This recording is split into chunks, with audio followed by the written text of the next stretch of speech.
are you doing? Great. We'll change topics real quick, talking about how crazy it is to be talking about how big of recruiting Indiana football is landing while we're talking about the great Indiana basketball. This stuff at the same time. This is just new territory, and it's crazy. It's just nuts, but it's fun times.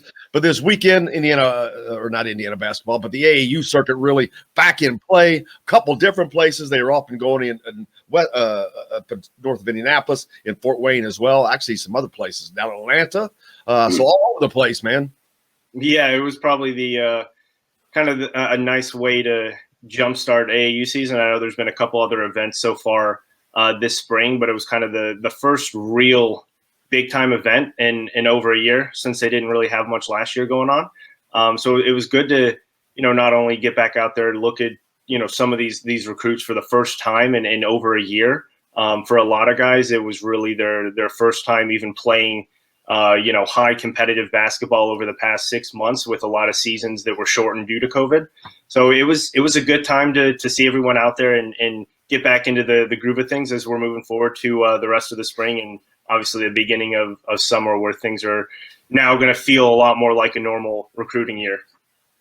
And a quick question. Indiana seems to be over the limit for next year with the Bates edition. Where are they with that? Yeah, I mean, so for this upcoming year, they're going to be fine. They have all their scholarships in order for the 2022 season. They are one over as of now, but that's assuming that Rob Finney, Race Thompson, and a couple other guys do end up coming back. I don't think you're gonna see Trey Jackson Davis for another year after this upcoming year. So just if you look at that right there, that scholarship limit would then even out with CJ Gunn coming in and then Trey Jackson Davis leaving. So I don't think it's going to be an issue. Coaches recruit for unlimited scholarships all the time, and then they just find a way to kind of move the pieces together and kind of fill that puzzle. So won't be a big issue. I think Indiana is going to end up having more scholarships available than a couple people are thinking as we continue to move forward into that season. So I think it'll be fine for Indiana, and you'll see some new faces pop up. It brings to mind the possibility of a red shirt for one of last year's freshmen. Yeah, Trey Galloway comes to mind. I don't know. I don't think Christian Lander. I think they want to develop that talent.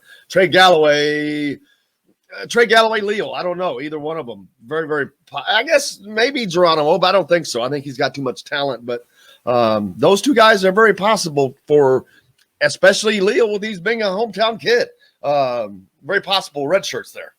Yeah, absolutely. And I think you looked at this past year, and a lot of people kind of thought maybe Anthony Leal would have a redshirt year. Obviously, with the COVID for a year, there was no reason to do that. So I think you look at that as a real possibility moving into to this upcoming year, just because that backcourt and that wing position is so crowded, but with so many different bodies. In terms of Jordan Geronimo, I don't think that's going to be a guy that you look at, just because you want to make sure you still have enough bodies to kind of throw in that front court. And I think he would do a lot better getting more on-court action, just because throughout his high school years, he just didn't have as much, high major games and high major competition as some of these other guys did. So I think those two names, maybe Anthony Leal as the one guy that you would look at that they could potentially have a redshirt year.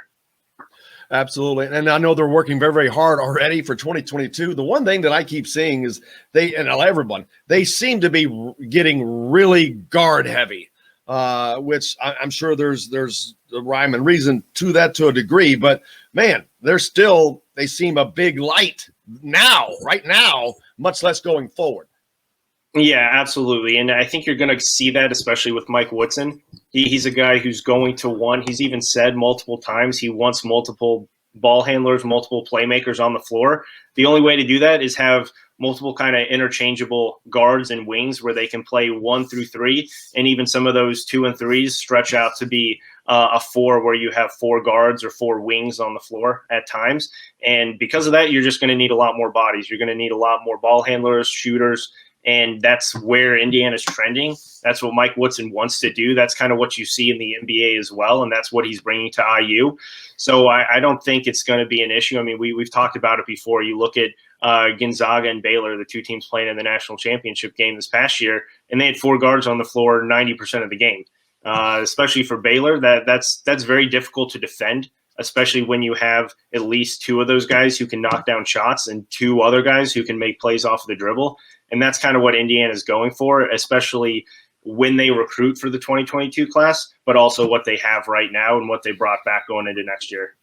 Yeah, and that wing position, a very big part of that, where I've talked about, they basically had nothing from that position for the last couple of years. And no shooting, no drive, no slash, no nothing.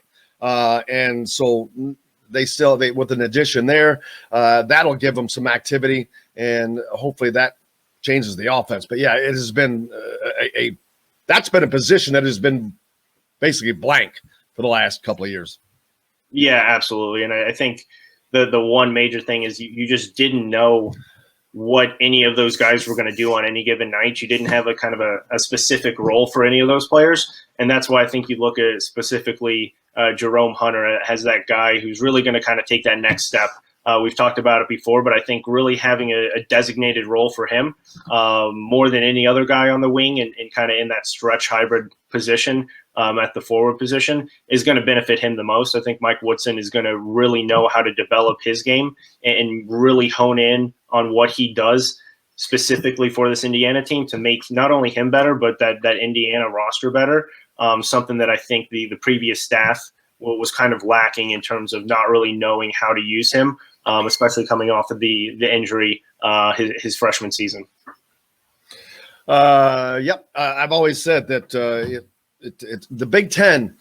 You have to play the Big Ten one way. When you play during the season, you play Michigan and Purdue and all those teams of the size, you get to the tournament, it's a different game. It is not the Big Ten. That's why you saw so many Big Ten teams get killed this year. I think it was a different game. It was speed. It was more of positionless basketball, where a lot of those teams relied so much offensively on structure and big and size, and it was slower and they were exposed. I mean, it works when you're playing against that and you can control it, but man, when you get outside of that world, it changes things, and it can be exposed, and it was.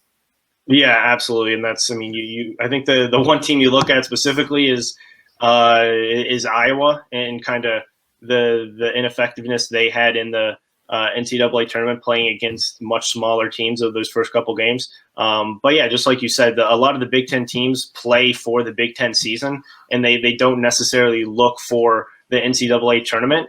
And that's what, has obviously been a major struggle for the Big Ten over the past 2 decades, not winning that many games in the NCAA tournament and not getting very far in the NCAA tournament, where you look at, either Pac-12 teams, Big 12 teams, SEC teams that have had just a lot more success in going much farther because they do play that kind of positionless basketball and make teams adjust to them and not the other way around, which especially Indiana's not been able to do. They've had to do the adjusting, not force the other teams to adjust to them.